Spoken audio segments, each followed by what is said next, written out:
Melissa, is it? We need to discuss the seating arrangements. Mrs. Harrington's voice dripped with barely concealed disdain as she looked me up and down in the upscale Chicago bridal boutique. Given the caliber of guests attending, we think it's best if you sit at table 19, near the kitchen. Table 19?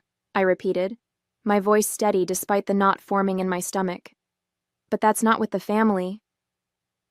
Well, yes, exactly, she replied, exchanging a meaningful glance with her husband.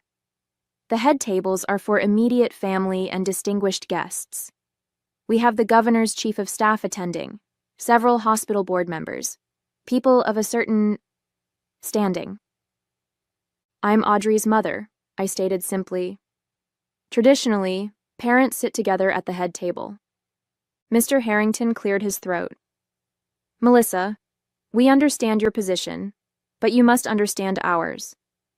Our son is marrying into a different background than he's accustomed to.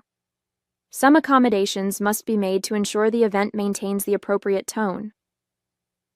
Their words hung in the air as Audrey emerged from the fitting room in her wedding gown, her face falling as she sensed the tension. My name is Melissa Warner, 48 years old, a single mother who raised my brilliant daughter Audrey on my own after her father abandoned us before she was born. What I want is simple, to be treated with basic dignity at my only child's wedding, and to share in her joy from a place of respect, not hidden away like an embarrassing family secret. Standing in my way are the Harringtons, Eleanor and Walter, whose old money and older prejudices have led them to view me as unworthy of sitting alongside their precious family. Mom, what's going on? Audrey asked, her eyes darting between us. Just discussing the seating chart, darling, Eleanor interjected before I could respond. Nothing for you to worry about on your special day. The seamstress hovering nearby looked uncomfortable as she pinned the final adjustments on Audrey's gown. Your mother and I will work it out, I assured Audrey, unwilling to burden her with this conflict 6 weeks before her wedding. Eleanor's smile didn't reach her eyes. Of course we will. Now, Audrey, about the coordinator's suggestion to limit the receiving line, perhaps just Andrew, yourself, and us would be most efficient? Another subtle exclusion, another quiet erasure. As the appointment concluded and we prepared to leave, Eleanor placed a manicured hand on my arm, her diamond bracelet catching the light. Oh, and the rehearsal dinner will be black tie, she mentioned casually. I assume you'll need time to find something appropriate. The implication was clear. My wardrobe, like my profession, like my very existence, was inadequate for their world. Later, as I drove home to my modest apartment in the suburbs, my phone buzzed with a text from Audrey. Mom, the Harringtons have revised the invitation list again. They've cut Aunt Diane and Cousin Paige without telling me. What's going on? I gripped the steering wheel tighter. This wasn't just about seating arrangements or dress codes. The Harringtons were systematically cutting away pieces of our life to reshape Audrey's wedding into something that erased her history, and me along with it. I've spent 26 years building a life for Audrey and myself, brick by brick, sacrifice by sacrifice. When Thomas left me pregnant and alone at 22, I had no college degree, no family support, and no clear path forward. What I did have was determination, and a talent for organization that landed me an entry-level position at Westbrook Communications. While other young mothers might have faltered under the dual pressures of single parenthood and a demanding career, I thrived on the challenge. I arrived early each day to prepare for meetings, stayed late to ensure every detail was perfect, and somehow still managed to make it to Audrey's school events and doctor's appointments. It wasn't easy. There were nights I collapsed into bed still wearing my work clothes, too exhausted to change, but we made it work. By the time Audrey entered high school, I had risen to become executive assistant to Harold Westbrook himself, CEO, and founder of what had grown into a telecommunications empire. It wasn't the glamorous career some might dream of, but it was stable, respected within the company, and it paid for Audrey's prep school, her extracurriculars, and eventually her pre-med education. When Audrey met Andrew Harrington during her medical residency at Northwestern Memorial Hospital, I was thrilled for her. He was kind, brilliant, and clearly adored my daughter. His background, son of Walter Harrington, chairman of the hospital board and heir to the Harrington shipping fortune, was incidental to his personal qualities. At least that's what I thought. Our first meeting with his parents at their Lakeshore Drive penthouse should have been a warning. Eleanor Harrington's eyes had slid past me after the most perfunctory of greetings, her attention focused entirely on Audrey. "And what does your mother do, dear?" she had asked Audrey, not me, as though I weren't sitting right there. "Mom is the executive assistant to the CEO of Westbrook Communications," Audrey had replied proudly. "A secretary," Eleanor had murmured with a tight smile. "How reliable." I had let it go at the time, attributing her dismissiveness to first meeting awkwardness. Over the months of engagement, I continued to give the Harringtons the benefit of the doubt, even as the evidence mounted. The way Walter would talk over me at dinner, how Eleanor would forget to include me in planning emails, their constant references to lineage and private schools whenever I mentioned Audrey's childhood. "They're just old-fashioned," Audrey had said when I gently raised my concerns. "Once they get to know you better, they'll see how amazing you are." I wasn't so sure, but I kept my doubts to myself. This was Audrey's happiness, her future, and I wouldn't let my pride stand in the way of that. But with each wedding planning session, each thinly veiled comment about my simple lifestyle or limited understanding of proper society events, a creeping suspicion grew. The Harringtons weren't just old-fashioned. They were actively hostile to my presence in their son's life, and by extension, they seemed determined to minimize my role in my own daughter's wedding. Still, for Audrey's sake, I smiled and accommodated and compromised. I told myself it was just one day, just one event. I could endure anything for my daughter's happiness. What I didn't realize was how far the Harringtons would go to put me in my place. The rehearsal dinner at the Chicago Yacht Club was everything the Harringtons had promised. Elegant, exclusive, and excruciating. I'd spent more than I could afford on a black cocktail dress that still somehow looked inadequate among the designer gowns and bespoke suits. Andrew's father gave a lengthy toast celebrating the joining of two distinguished families, conspicuously avoiding any mention of me or my side of the family, the side that consisted of my cousin Diane, her daughter Paige, and my elderly Aunt Meredith, none of whom had been invited to this intimate gathering of 60 people. I maintained my composure throughout the evening, even when I discovered I'd been seated at a table with the event photographer and the wedding planner, rather than with any family members. Audrey, caught between family obligations and social demands, could only manage brief moments with me between being paraded around to meet Andrew's extended family and his parents' influential friends. "Mom, I'm so sorry," she whispered during one such moment. "This isn't what I wanted." "It's fine, sweetie," I assured her, squeezing her hand. "Tomorrow is what matters." But tomorrow arrived with new humiliations. I arrived at the Drake Hotel 2 hours before the ceremony, as instructed, only to be directed to a small anteroom while the Harringtons and their family occupied the main bridal suite.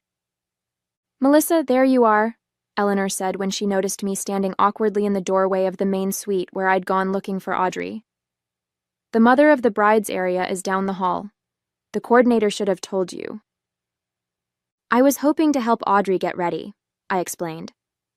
"Oh, we have everything well in hand," Eleanor replied, gesturing to the team of stylists surrounding my daughter. "Too many people will just create confusion.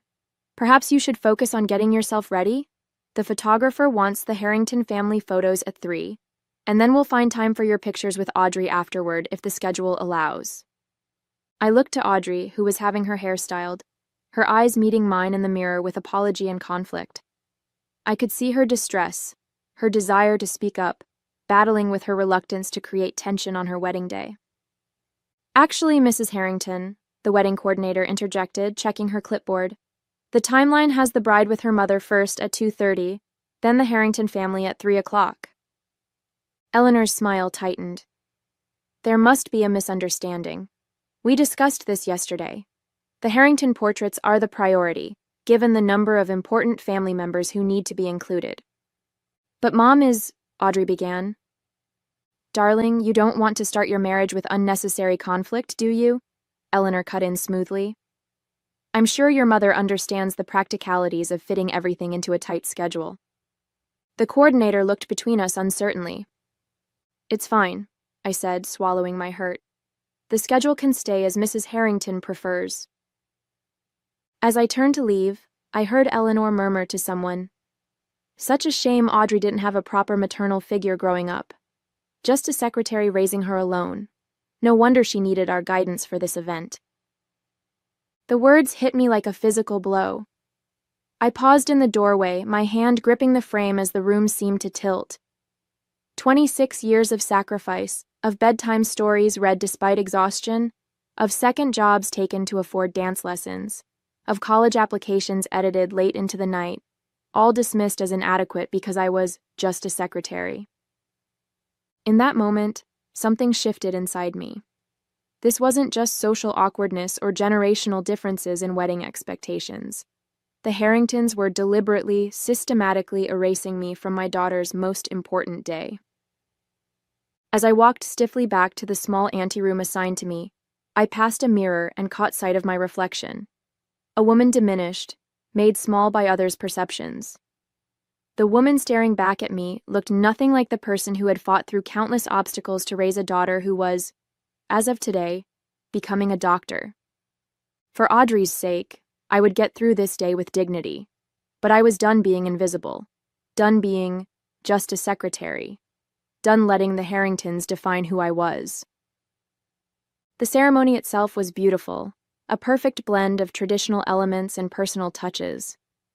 Walking Audrey down the aisle, a role the Harringtons couldn't deny me without raising eyebrows, I held my head high despite feeling the weight of judgmental stares from their side of the church. Audrey was radiant, her eyes shining with joy as she exchanged vows with Andrew, and for those brief moments, none of the rest mattered. It was during the reception that the battle lines were drawn more clearly. True to their word, the Harringtons had indeed seated me at table 19, tucked near the service entrance to the kitchen.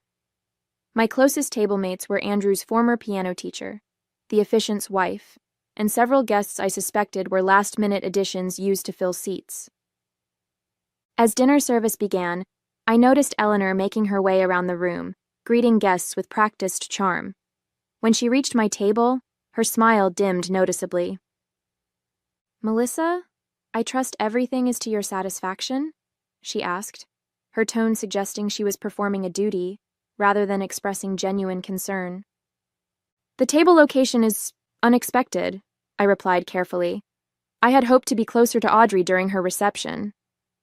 Eleanor's smile remained fixed. "We seated you with lovely people who wouldn't make you feel out of your depth. I'm sure you understand. Our circle includes many distinguished individuals who might not have much in common with someone of your professional background." The dismissal was so casual, so confident in its cruelty, that I momentarily lost my composure. "My professional background has supported Audrey through medical school," I said, my voice quiet but firm.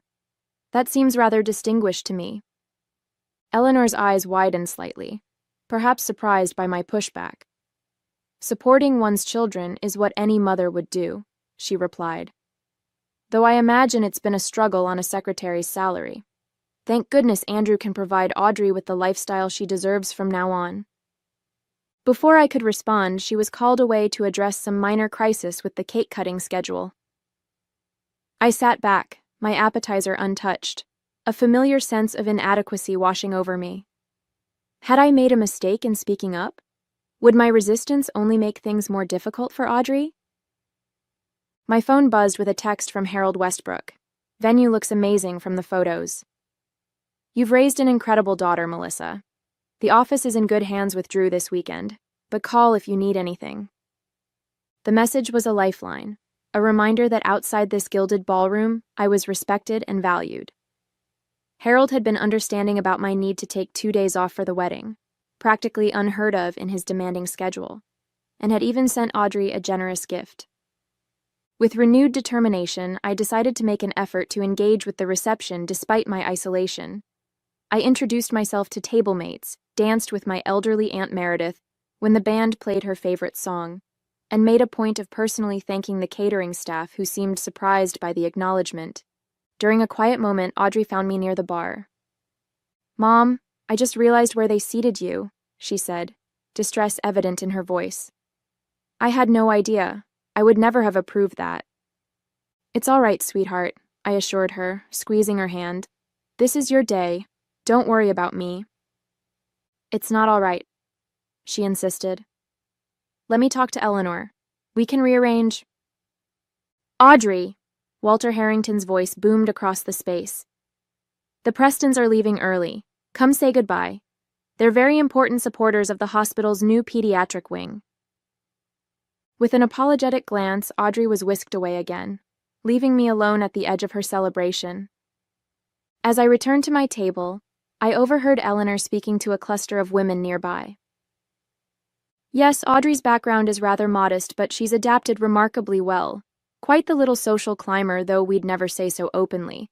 Of course, with no proper guidance, the mother is just a secretary, you know. We've had to help smooth out her rough edges."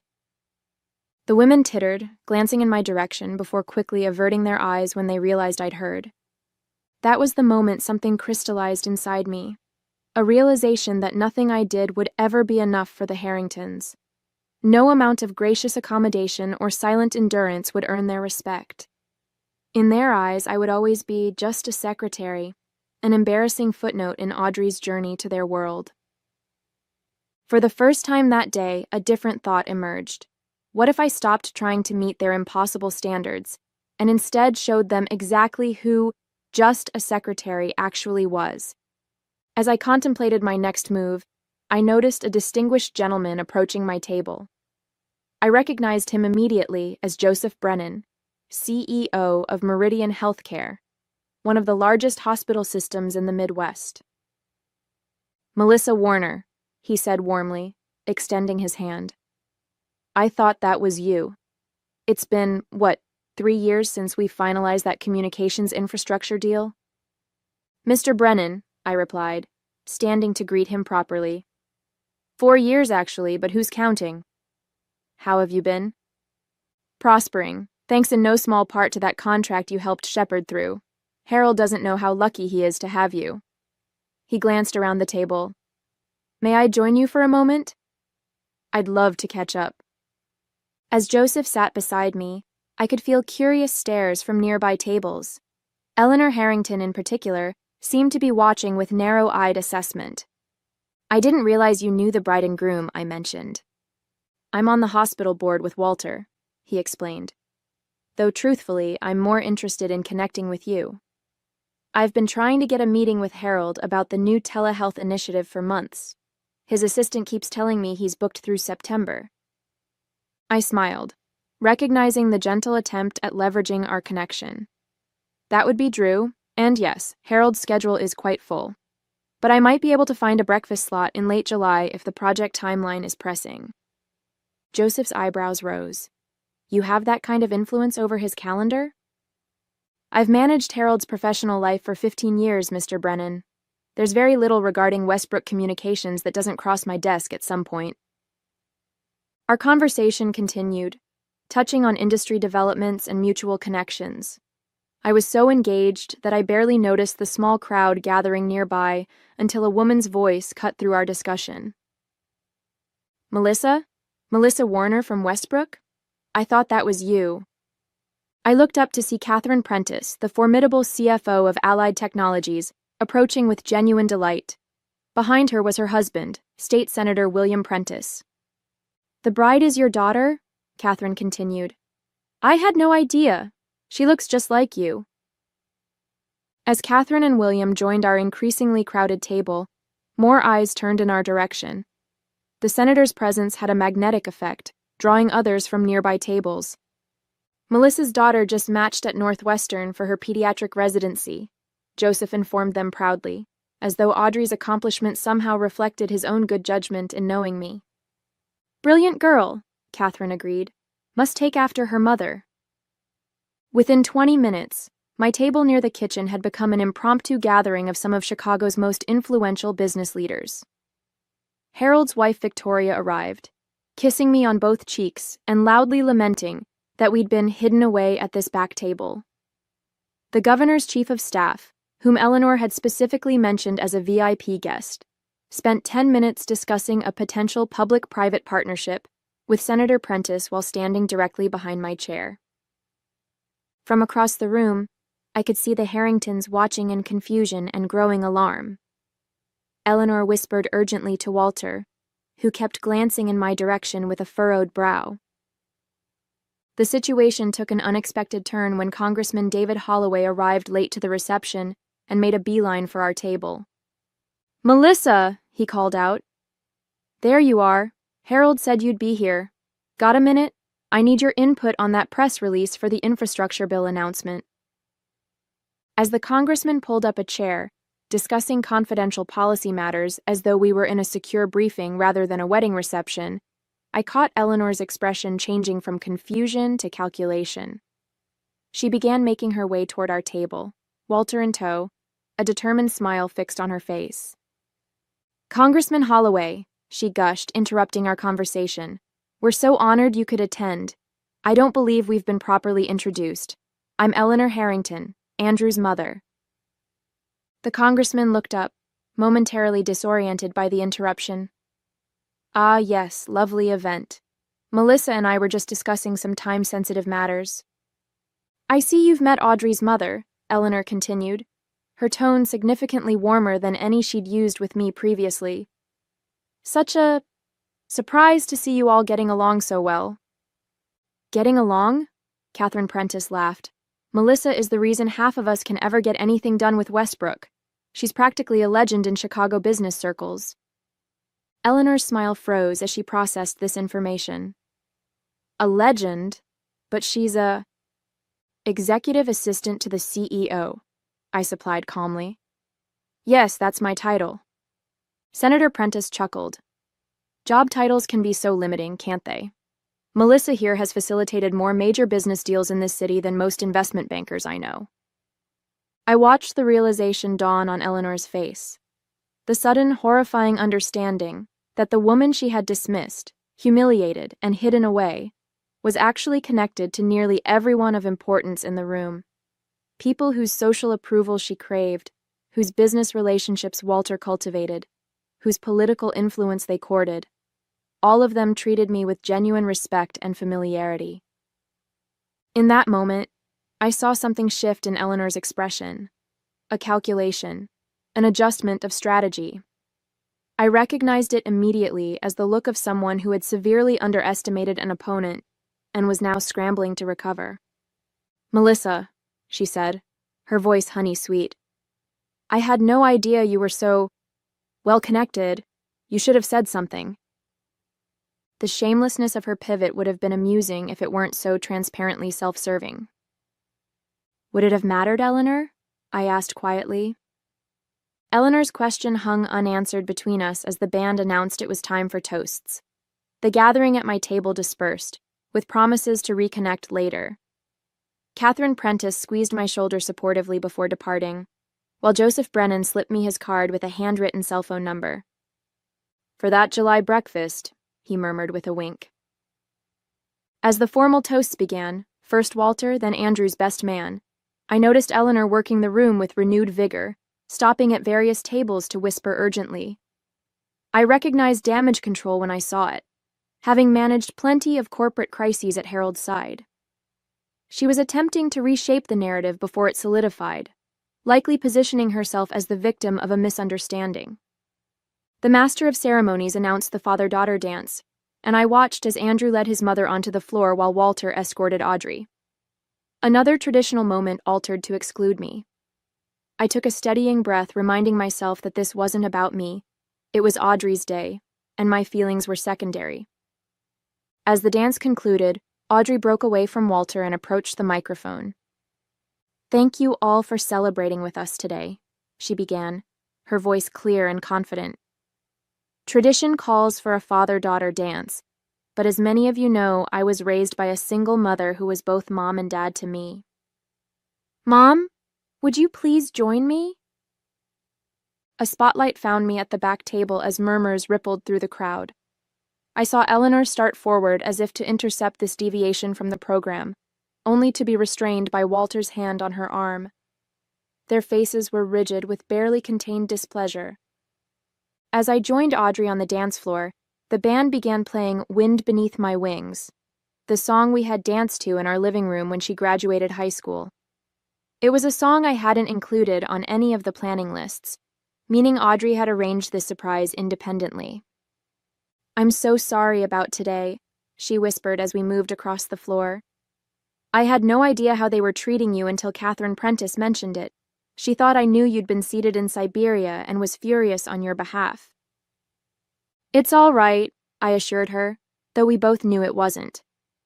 "It's not," Audrey insisted, "and I want to fix it starting now." As our dance ended, Audrey kept hold of the microphone. "I'd like to say a few words about my mother," she announced. "Many of you know her professionally, but I know her as the woman who worked 2 jobs to afford my science camp tuition, who proofread my medical school applications at 2 a.m. after working 12-hour days, who taught me that true class has nothing to do with money and everything to do with how you treat others." I felt tears threatening as Audrey continued, publicly acknowledging sacrifices I had never expected recognition for. From the corner of my eye, I saw Eleanor and Walter, their expressions a mixture of embarrassment and calculation. They had clearly realized their error in judgment, but seemed uncertain how to proceed. As Audrey finished speaking, I noticed a commotion near the entrance. Harold Westbrook had arrived, fashionably late as always, his commanding presence drawing attention despite his attempt at a discreet entrance. Eleanor immediately detached from Walter and made her way toward him, hand extended in greeting. "Mr. Westbrook," I heard her gush, "what an unexpected honor. We had no idea you were acquainted with the couple." Harold's eyes swept past her, locating me instantly across the room. "I'm not here for the couple, Eleanor," he replied coolly. "I'm here to support my right hand and dear friend Melissa on her daughter's special day." The dismissal was subtle but unmistakable. Eleanor faltered visibly before recovering. "Of course. Melissa is... We're so fond of her. Such an integral part of the day."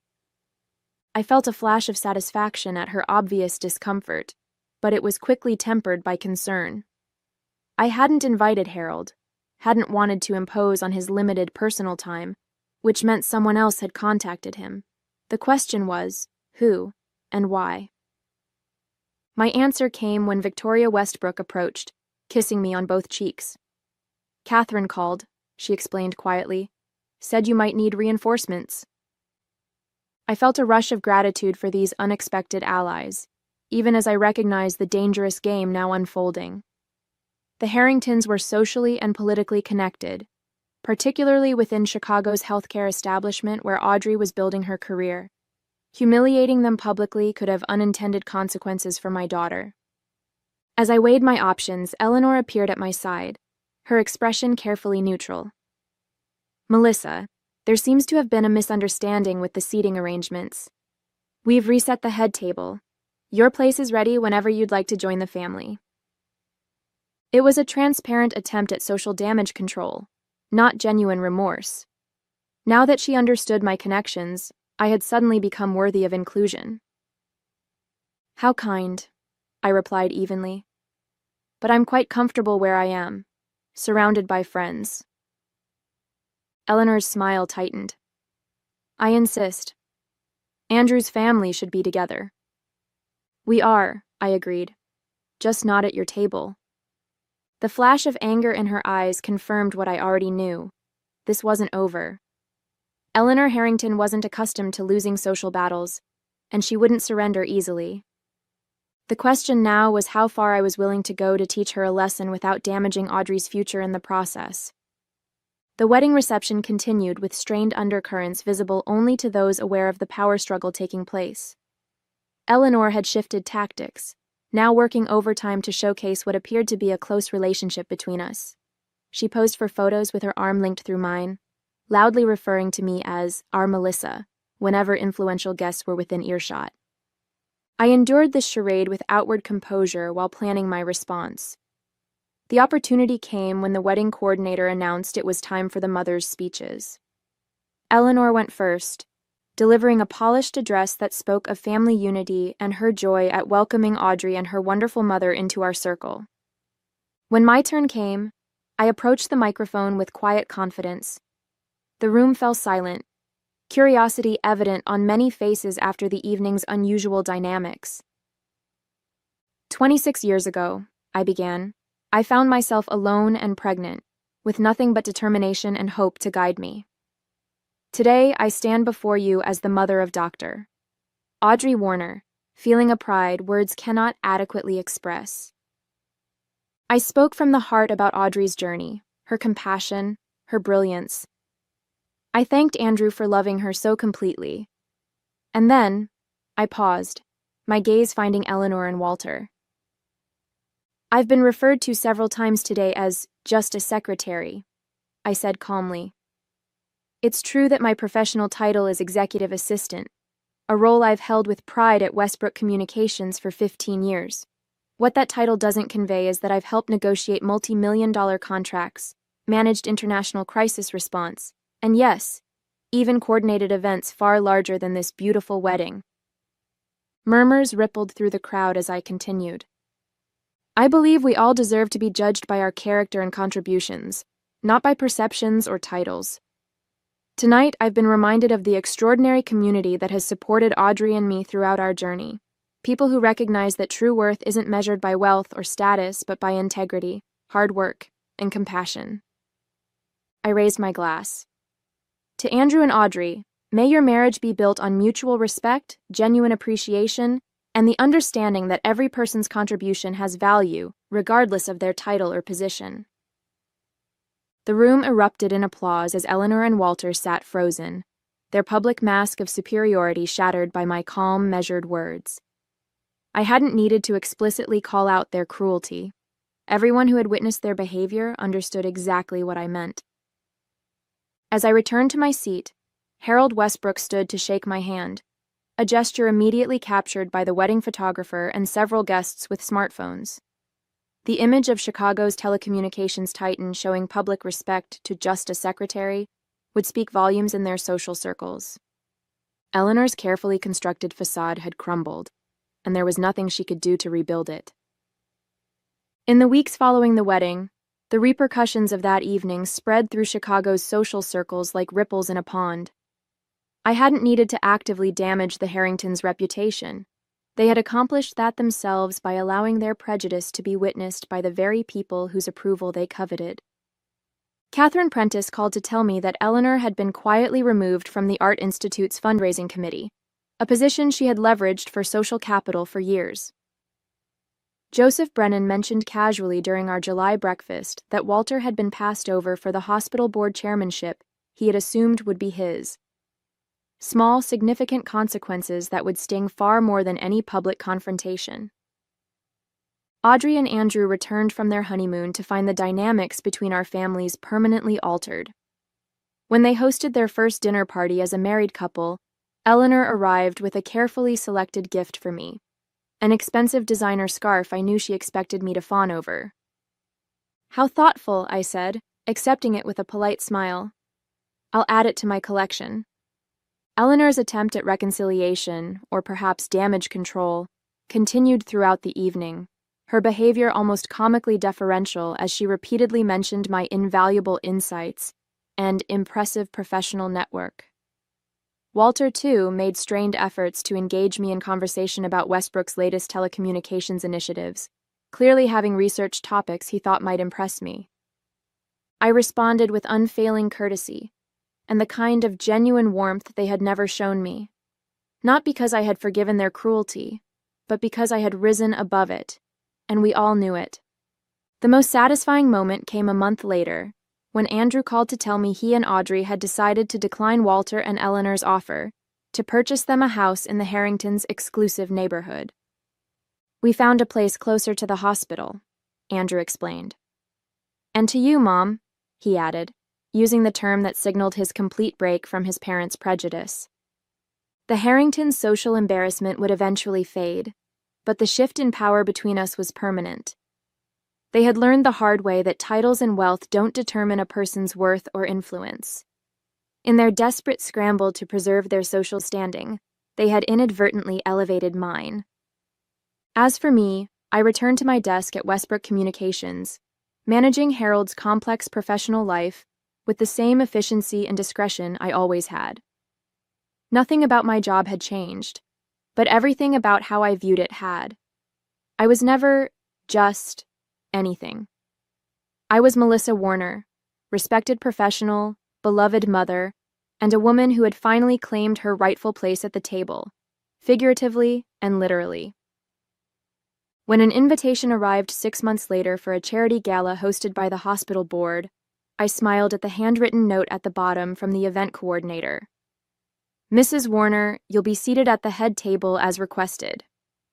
I tucked the invitation into my planner, already anticipating Eleanor's face when she saw exactly where just a secretary would be sitting this time.